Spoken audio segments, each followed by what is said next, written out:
That's the best way to be consistent. When you're trying to manipulate it one way or the other, you're relying on timing. You guys are too busy to rely on timing. All right, guys, consistent golf is happy golf. And it's something, unfortunately, that's been missing from my game. So today, we're with top 100 instructor Kevin Sprecher at Sleepy Hollow.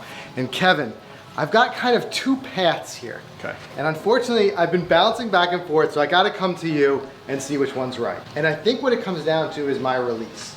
So years ago in high school, we used to do these drills every day where they'd have us take it to here, toe up, and then through toe up. So a lot of roll of the hands. My release is a lot of roll, right? Now I'm watching other YouTube videos and I see the main thing people talk about is keeping that club face square, matching the spine angle, and having less manipulation of the club face. The reason why I was attracted to that is because my game is feast or famine. You know, I can make a triple bogey on a hole and a par on the next. Sometimes I got it, sometimes I don't. So I started messing with that a little bit, but then I started to develop a hook. So before I invest time in one or the other, I want to see which release is better for me and why. Okay. So your release is related to your grip and how your body is designed to move. Okay. So could it be different for different golfers? It is different for different golfers. Not could be, it is. Okay. Which is why I measure everybody. And it's a system that I learned from Mike Adams, his bioswing stuff. First we're going to check out your grip. You shouldn't have to roll the club to get it into a position that you want it to be in.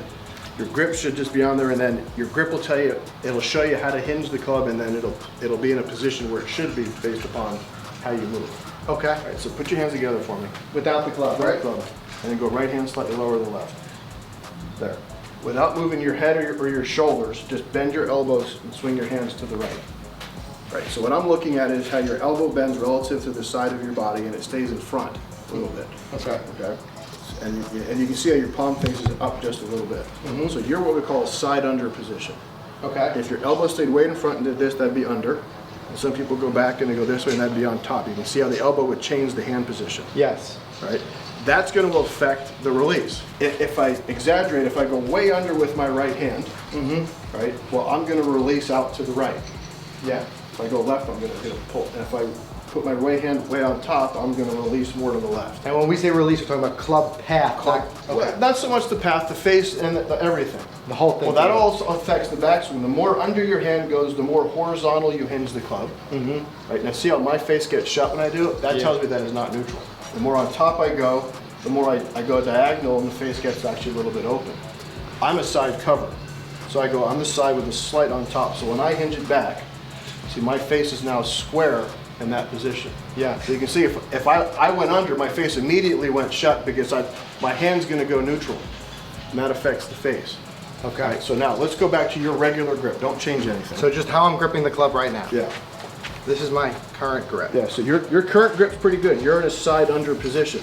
Okay. Right, so when you hinge back, when you bend your right wrist bends like, so don't force it, you just bend. Your right wrist bends that way. So that's your square club position there, okay? Yep. You don't want to be here and you don't want to be there because you have to manipulate it to get there, correct? Yes, I would have to twist in some way. I just want you, go ahead and set up. Now add a little bit of chest turn to that, so as you come back, if you just let your wrist hinge what's comfortable, that's your club face position. Got it.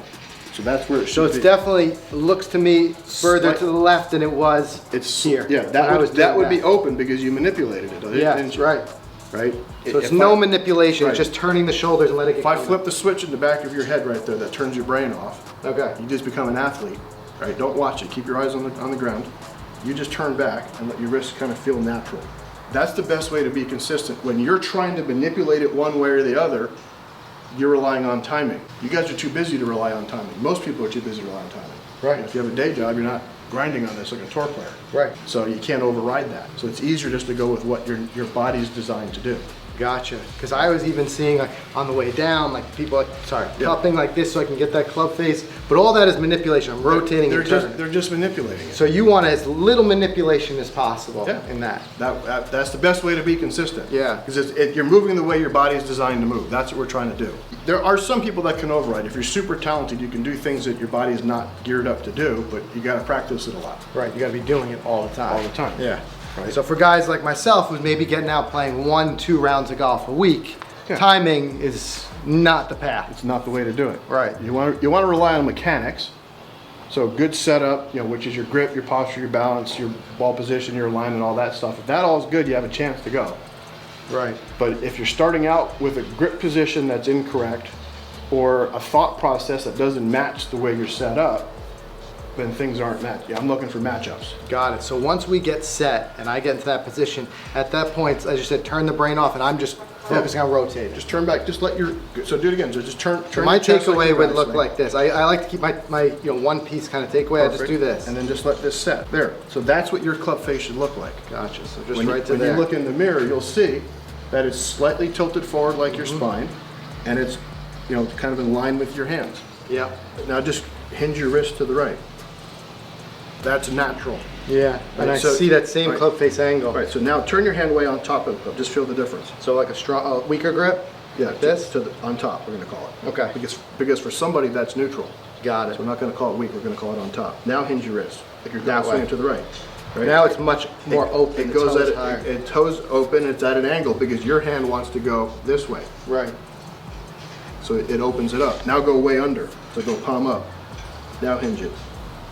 Right, now you'll notice the club goes more straight back and the face is gonna go, actually for you, you won't shut it as much as I will.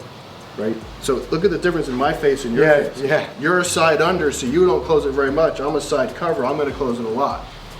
So you can see the difference in that. Yep, and That's it. a perfect example of how different people take it back. Well, I'm excited about it either way because, like I said, consistency I think is the #1 thing that's been holding me back. I feel like I plateaued, and it's just somehow the rounds always end up in the same score because I have a bunch of good holes and a bunch of bad holes. So, guys, if you have any questions about that, drop them in the comments below. We'll try to answer as many as possible. We'll also link to all of Kevin's information in the video description because, like Kevin said, it's a very personalized game. So if you want to come get a lesson with Kevin, you can hit that link below, sign up for a lesson. He'll fix you right up. All right, thanks, guys.